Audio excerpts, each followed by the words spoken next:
Good morning everyone. Today we will discuss how to find the general term of any binomial expression. किसी भी दिए गए binomial expression में general term हम लोग कैसे find out करेंगे, आज हम लोग ये देखेंगे. For finding the general term of a binomial expression we will have two formulas, जिसको हम लोग अभी देखेंगे. कोई binomial expression है a plus x to the power n. इस पर्टिकुलर बाइनोमियल एक्सप्रेशन का अगर हमको बोला जाए कि we will have to find the fifth term, हमको पांचवा टर्म निकालना है, 10वां टर्म निकालना है, 12वां टर्म निकालना है. इसके लिए एक तो तरीका है कि हम लोग अपने दिए गए बाइनोमियल एक्सप्रेशन को पर्टिकुलरली एक्सपेंड करेंगे और गिन के लिख लेंगे, जो कि काफ़ी टाइम टेकिंग प्रोसेस है. इसके बिहाफ में दो फार्मूला को इंट्रोड्यूस किया गया था, जिसका यूज करके डायरेक्टली हम लोग किसी भी बाइनोमियल एक्सप्रेशन के गिवन टर्म्स को निकाल सकते हैं. द फर्स्ट वन इज, अगर टी आर जनरल टर्म है हमारे दिए गए binomial expression a plus x to the power n का, then t r will be n c r minus one a to the power n minus r minus one x to the power r minus one. जब हम इसको solve करेंगे then we will get t r equals to n c r minus one a to the power n minus r plus one x to the power r minus one. इस formula का use करके किसी भी दिए गए binomial expression के हम लोग पर्टिकुलर टर्म को निकाल सकते हैं. दूसरा फॉर्मूला है जिसका यूज हम लोग सिमिलर रूप से कर सकते हैं, डेट इज, अगर हम लोग एज्यूम करें t r plus one be the general term, अगर हम लोग टी आर प्लस वन को जनरल टर्म मान लेते हैं, then t r plus one equals to n c r a to the power n minus r x to the power r. इस formula का भी यूज करके हम लोग किसी भी दिए गए बाइनोमियल एक्सप्रेशन का जनरल टर्म निकाल सकते हैं. एक एग्जांपल लेके हम लोग समझेंगे और देखेंगे कि कैसे हम लोग किसी भी दिए गए बाइनोमियल एक्सप्रेशन का जनरल टर्म निकालते हैं. And the question is, find the seventh term in the expression of 4x upon 5 plus 5 upon 2x to the power 8. इस दिए गए बाइनोमियल एक्सप्रेशन का हम लोग सेवेंथ टर्म निकालेंगे, जिसको अब हम लोग देखने जा रहे हैं. देखिए हमारा क्वेश्चन है 4x upon 5 plus 5 upon 2x to the power 8, और हम लोगों को सेवेंथ टर्म निकालना है. We will have to find the seventh term. दोनों फॉर्मूला का यूज हम लोग बारी बारी करेंगे और देखेंगे कि कैसे हम लोग सेवेंथ टर्म निकालेंगे. पहले फॉर्मूला पे आते हैं. हम लोग मानेंगे let T7 be the seventh term. T7 हमारा क्या है, सेवेंथ टर्म है.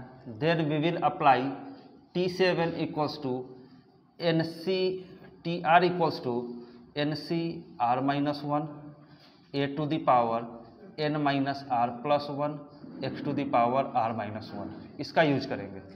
r के जगह हम लोग 7 पुट कर दें. T7 इक्वल टू n की वैल्यू 8 दी गई है, 8c 7 माइनस वन, a की वैल्यू है 4x upon 5 to the power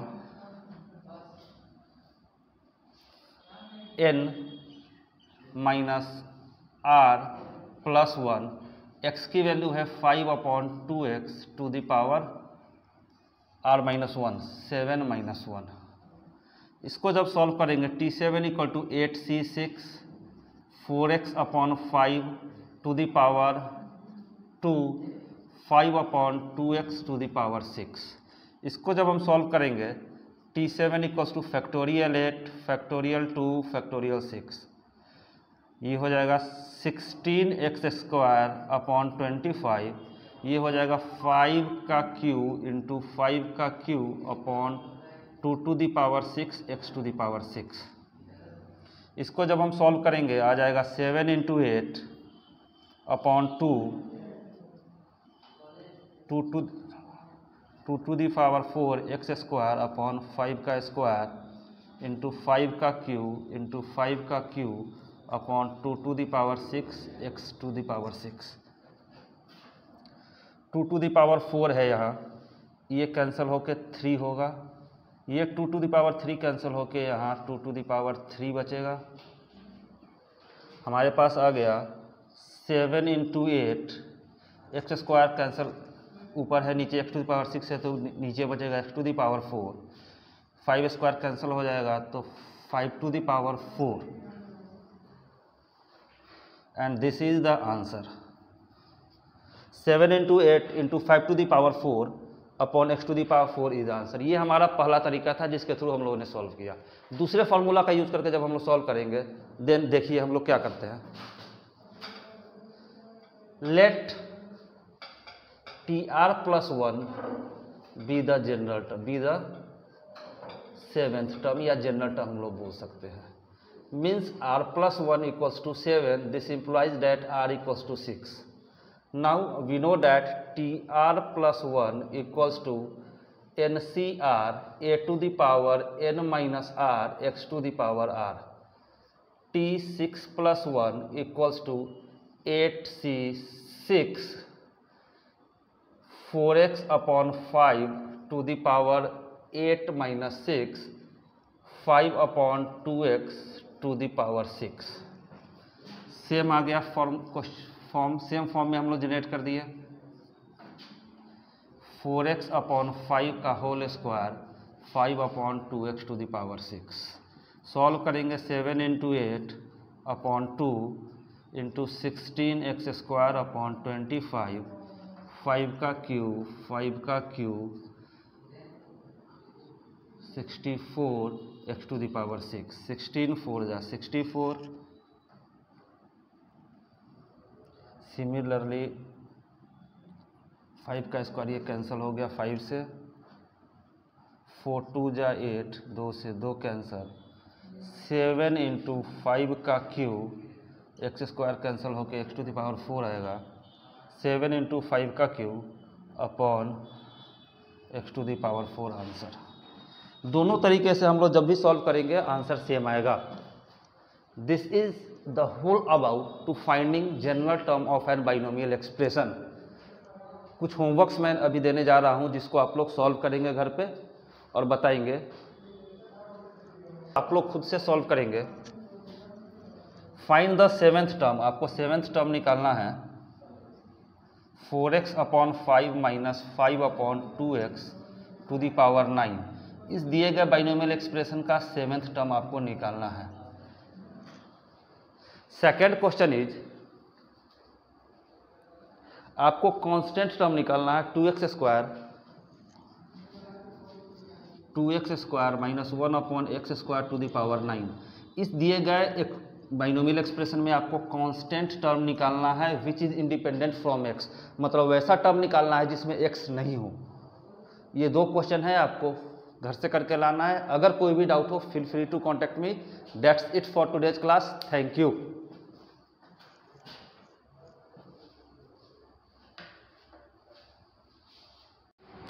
a very good morning to all of you. आज के इस सीरीज में हम लोग देखेंगे किसी भी बाइनोमियल एक्सप्रेशन में कांस्टेंट टर्म निकालना. मतलब वैसा टर्म निकालना जो कि x से कांस्टेंट है, x से इंडिपेंडेंट है, अचर पद है. किसी भी दिए गए बाइनोमियल एक्सप्रेशन में हम लोगों को कांस्टेंट टर्म अगर निकालना है तो हम लोग जनरल टर्म का ही यूज करके कांस्टेंट टर्म निकालते हैं. जैसे कि हमारे सामने एक क्वेश्चन है. Find the constant term in the expression of 2x square minus 1 upon x square to the power 8. इस दिए गए बाइनोमियल एक्सप्रेशन में हम लोगों को क्या करना है? कांस्टेंट टर्म निकालना है. इस पर्टिकुलर बाइनोमियल एक्सप्रेशन को हम लोग ऐसे भी लिख सकते हैं. 2x square plus minus 1 upon x square to the power 8 where 2x square is a and minus 1 upon x square is x. अब हम लोगों को क्या करना है? जो बाइनोमियल एक्सप्रेशन दिया गया है उसमें n की वैल्यू 8 दी गई है. a is 2x square, x is minus 1 upon x square. हम लोग मानेंगे let us assume let tr plus 1 be the constant term. हमारा जो r प्लस 1वां टर्म है वो कांस्टेंट टर्म है. Then tr plus 1 can also be written as 8cr ncr मतलब 8cr a to the power 2x square to the power 8 minus r a to the power n minus r x to the power r minus 1 upon x square to the power r. इसको हम लोग और further solve कर सकते हैं. 8cr 2 to the power 8 minus r x square to the power 8 minus r -1 to the power r upon x square to the power r। फिर से further solve करेंगे। 8cr 2 to the power 8 minus r x to the power 16 minus 2r -1 to the power r upon x to the power 2r। tr plus 1 को हम लोग और further solve करके ऐसे लिख सकते हैं 8cr 2 to the power 8 minus r x to the power, ऊपर में 16 माइनस 2r है, नीचे में 2r है, नीचे वाला 2r ऊपर जाएगा, -2r और ऐड हो जाएगा, 16 minus 4r -1 to the power r। This is our equation number 1। हम लोगों ने निकाला tr प्लस 1 हमारा अगर जनरल टर्म है, देन हम लोगों ने सॉल्व करके इस इक्वेशन को लाया है, that is equals to 8cr 2 to the power 8 minus r x to the power 16 minus 4r -1 to the power r। अब देखने वाली बात है, हम लोगों को कांस्टेंट टर्म निकालना है, मतलब the term which is independent from x, वैसा टर्म निकालना है जिसमें x नहीं हो, मतलब x से स्वतंत्र पद निकालना है, मतलब वैसा टर्म जिसमें x नहीं हो तो x के पावर 0 हम जानते हैं कि 1 होता है। Means for finding constant term we can put 16 minus 4r equals to 0. This implies that 16 equals to 4r. This implies that r equals to 4. अगर हम लोग 16 माइनस 4r को 0 एज्यूम कर ले, देन r की वैल्यू 4 आती है और जो टर्म बनेगा that will be independent from x।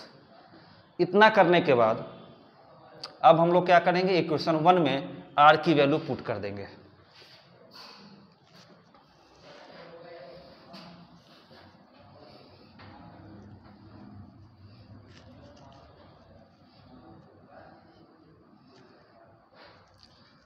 Put r equals to 4 in 1, t 4 plus 1 equals to 8c4 2 to the power 8 minus r x to the power 16 minus 4 into r -1 to the power r। r की value 4 put कर रहे हैं हम लोग, 8c4 2 to the power 8 minus 4 x to the power 16 minus 4 into 4 -1 to the power 4, factorial 8 factorial 4 factorial 4 2 to the power 4 हमारे पास आया और ये term x to the power 0 हो जाएगा और ये 1 हो जाएगा, मतलब factorial 8 factorial 4 factorial 4 2 to the power 4 that is equals to 16, 5 6 7 8 upon 24 into 16, 8 3 जा 24 3 2 जा 6, 10 into 7 into 16, 70 into 16, 1120 is the answer। Means T5 will be the term which will be independent from x। पांचवा टर्म हमारा ऐसा होगा जो कि x से independent होगा, और जब हम इसको सॉल्व कर रहे हैं तो हमारे पास आंसर 1120 आ रहा है। इस पर्टिकुलर टर्म में x नाम का कोई एलिमेंट नहीं है, एट्रीब्यूट नहीं है, that's why we can say that this is the term which is independent from x और this is the constant term in the given binomial expression. That's it for today's class. I hope कि आपको समझ में आया होगा। इससे related कुछ questions मैं आपके ग्रुप में डाल दूंगा जिसको आप लोग सॉल्व करेंगे, and feel free to contact me for the further clarification. That's it, thank you.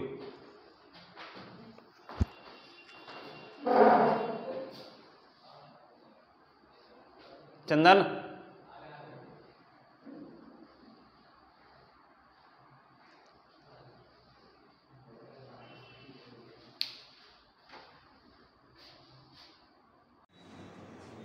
Good morning. Binomial theorem के लेक्चर सीरीज 3 में हम लोग देखेंगे आज middle term. Good morning. Binomial theorem के लेक्चर सीरीज 3 में आज हम लोग देखेंगे बाइनोमियल थ्योरम का मिडिल टर्म निकालना। बाइनोमियल किसी भी दिए गए बाइनोमियल एक्सप्रेशन का मिडिल टर्म निकालना। सपोज करते हैं कि कोई भी बाइनोमियल एक्सप्रेशन दिया गया है, that is a plus x to the power n। अगर इस पर्टिकुलर एक्सप्रेशन का हमसे बोल दिया जाए कि मिडिल टर्म निकाल लें, या एक छोटा सा एग्जांपल लेते हैं। कोई क्वेश्चन है x + 1/x to the power 15 and we will have to find the middle term of that expression. मतलब अगर कोई भी बाइनोमियल एक्सप्रेशन दिया गया है, हमको मिडिल टर्म निकालना है, उसके लिए कुछ तरीका है जिसको हम लोग देखते हैं और हम लोग क्वेश्चन पे फॉरवर्ड होंगे। अगर n is even, expression a + x to the power n है, where the value of n is even, अगर n हमारा इवन सम संख्या है, देन नंबर ऑफ टर्म्स कितने हो जाएंगे, n + 1 दैट इज ऑड। अगर पावर 10 है तो नंबर ऑफ टर्म्स 11 क्या है, एक विषम संख्या है, मतलब ऑड नंबर है। इस स्थिति में अगर हमारा पावर इवन नंबर होता है, नंबर ऑफ टर्म्स हमारे पास कितने आएंगे, odd numbers, then there will be only one middle term. तब हमारे पास केवल एक मिडिल टर्म होगा, और वो कौन सा मिडिल टर्म होगा, दैट इज n/2 + 1। सपोज करते हैं कि अगर a + x to the power 10 होता, देन हमारे पास नंबर ऑफ टर्म्स होते 11 और हमारा मिडिल टर्म हो जाएगा 11/2 + 1, सॉरी 10/2 + 1 दैट इज 5 + 1, 6 टर्म हमारा मिडिल टर्म होगा। क्लियर। दूसरा एग्जांपल ले, a + x to the power अगर हम बोल दें 12, here 12 is even number, number of terms will be 13, हमारा जो मिडिल टर्म होगा that will be 12/2 + 1 that is 6 + 1 that is 7, 7th term हमारा मिडिल टर्म होगा। सिमिलरली अगर n ऑड नंबर है, अगर a + x to the power n, जहाँ n odd number है, विषम संख्या है, then total number of terms will be even. अगर n की वैल्यू 9 लेते हैं हम लोग, तो नंबर ऑफ टर्म्स कितने बनेंगे, 9 + 1 10, 10 1 क्या है, इवन नंबर है। इस पर्टिकुलर केस में हमारे पास 2 मिडिल टर्म होंगे and that middle term will be, that terms will be n + 1/2 and n + 3/2। Example ले लें, a + x to the power 9 we can say, here number of terms will be, number of terms equals to 9 + 1 that is equals to 10। हमारे पास number of terms 10 आ गया, जो कि even number है, means हमारे पास 2 मिडिल टर्म होंगे, दैट इज n + 1/2, ये क्या हो जाएगा, 9 + 1/2, मतलब 5th टर्म, मतलब number of terms will be n + 1 that is equals to 10 + 1 that is equals to 11। मतलब टोटल नंबर ऑफ टर्म्स हमारे पास 11 है, जो कि क्या है, एक ऑड नंबर है, means we will have only one middle term, और जो मिडिल टर्म होगा हमारा वो क्या होगा, middle term will be n/2 + 1 that is equals to 10/2 + 1, 5 + 1, 6th term हमारा मिडिल टर्म होगा। अब हम लोग पहले के क्लास में देख चुके हैं कि कोई भी पर्टिकुलर टर्म कैसे निकालते हैं। यहाँ हमको 6th टर्म निकालना है। We will use tr + 1 = ncr a to the power n - r x to the power r। Here r + 1 को हम लोग 6 मानेंगे, क्योंकि 6th टर्म हमको निकालना है। This implies that r = 6 - 1 = 5। r की वैल्यू 5 आ गई हमारे पास। नाउ t5 + 1 = ncr, n की वैल्यू 10, c 5, a की value x to the power 10 - 5, x की value -1/x to the power 5। हम लोग जब सॉल्व करेंगे, factorial 10 upon factorial 5 x to the power 5 -1 to the power 5 x to the power 5 cancel हो गया, x to the power 5 x to the power 5, ये -1 to the power 5 -1 होगा। 6 7 8 9 10 upon factorial 5 की value 120, 6 दूनी 12, 2 चौका 8, 9 7 जा 63 × 4 -252 इज द आंसर। मतलब इस पर्टिकुलर बाइनोमियल एक्सप्रेशन में जो मिडिल टर्म होगा वो हमारा -252 आएगा।